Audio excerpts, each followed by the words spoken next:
Samantala, pinasususpindi naman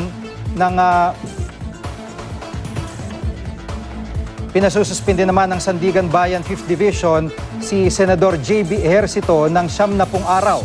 Yan ay habang dinidinig ang kasong graft laban kay Ejercito dahil sa anomalya umano sa pagbili ng armas nung mayor pa siya ng San Juan.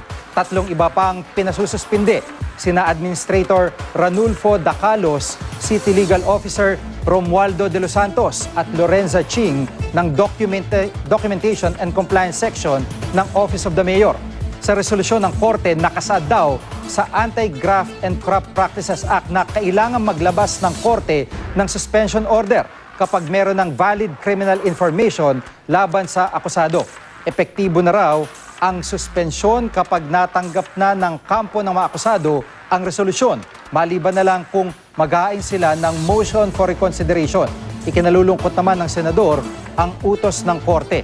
Hindi raw kasi niya magagawa ang kanyang mga tungkulin bilang senador. Muling iginit ni Ejercito na inaprubahan niya ang pagbili ng armas noong 2008 dahil malala na raw ang krimen sa San Juan noong panahong iyon. Wala raw anomalya sa naturang transaksyon. Gayunman, nirerespeto niya raw ang resolusyon ng Korte at umaasa siyang papabor sa kanya ang hatol nito.